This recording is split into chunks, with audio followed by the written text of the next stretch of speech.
Wonyoungism has lost all meaning. You may be wondering, what is Wonyoungism? Wonyoungism is a term that has emerged within the K-pop community, referring to the widespread influence and idolization of IVE's Jang Wonyoung. Since her debut with IZ*ONE and subsequent rise with IVE, Wonyoung has become one of the most recognizable faces in K-pop. Her beauty, charisma, and stage presence have set a new standard for what fans and agencies alike expect from female idols. On one hand, Wonyoung's impact can be seen as a testament to her hard work and natural talent. Her success story is inspiring to many young fans who dream of becoming idols themselves. Agencies might use Wonyoungism to motivate their trainees to strive for excellence in their performances and public personas. Additionally, Wonyoung's influence extends beyond music, as she has become a prominent figure in fashion and beauty industries, endorsing numerous brands and setting trends that are quickly adopted by fans. However, the flip side of Wonyoungism reveals some of the darker aspects of idol culture. The intense focus on Wonyoung's appearance and behavior can lead to unrealistic standards for other idols, particularly female trainees and young idols. This can create immense pressure for them to conform to a specific image, potentially leading to issues related to mental health and self-esteem. I think Wonyoungism has been ruined now. What once was a term celebrating the remarkable achievements of a standout idol has turned into a source of toxic comparisons and undue pressure. The fixation on Wonyoung's image has begun to overshadow the diversity and unique talents within the K-pop industry. This shift underscores the need for a more inclusive and supportive environment that values a variety of skills and personalities. Born to Be finally grew on me. Initially, when Born to Be first dropped, I was less than impressed. It felt like that friend who's always overly enthusiastic about their new hobby.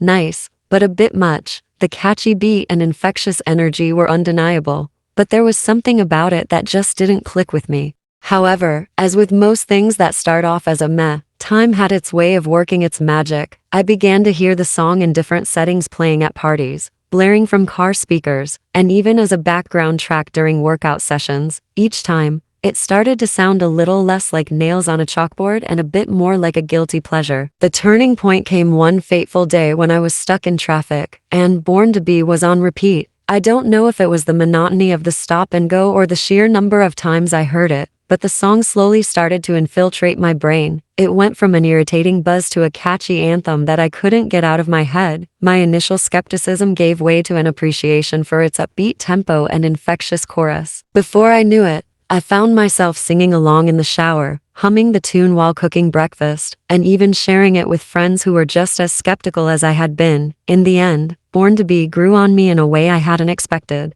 It became that perfect, upbeat track that you can't help but dance to, even if you're just in your living room alone. Who knew that a song could have such a dramatic character arc? BTS should take a longer hiatus. BTS taking a longer hiatus could be just what the doctor ordered for the group. Think about it, these guys have been going full throttle for years, and even the most dedicated fan needs a break from their never-ending content feed. A hiatus would give the members a chance to recharge their batteries, spend time with their families, and maybe even discover some new hobbies besides being global superstars. Imagine the possibilities. Jin could finally dive into his cooking obsession without the pressure of a comeback looming over him, and J-Hope could turn his dance practice into a full-blown solo performance art show. RM might take up knitting to release his poetic energy, and Suga could find new ways to channel his rap genius in a more relaxed setting. It's like a BTS-themed reality show where they just chill out and explore their passions without the usual spotlight. Plus, a longer break would only build up more excitement for when they do come back. It's like that feeling you get when you're waiting for your favorite show's new season. You know it's going to be epic, and the anticipation just makes it all the more thrilling.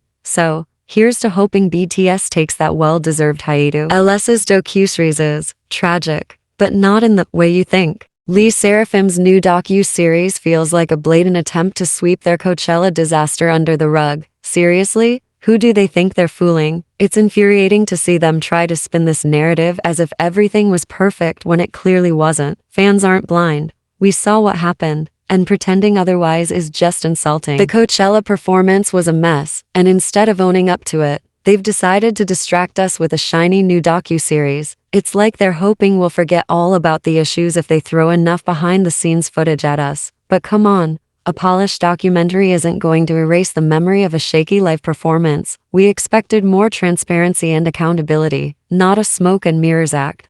What's even more frustrating is the missed opportunity here. They could have used this docuseries to address what went wrong at Coachella and how they're planning to improve. That kind of honesty would have gone a long way in rebuilding trust and showing respect for their fans. Instead, we get a sanitized version of events that does nothing to acknowledge the real problems. In the end, this feels like a slap in the face to fans who have supported them through thick and thin. Lee Seraphim needs to realize that fans appreciate authenticity and accountability. Trying to cover up mistakes with a glossy docuseries isn't the way to go. It's time for them to step up and face the music, not hide behind a camera.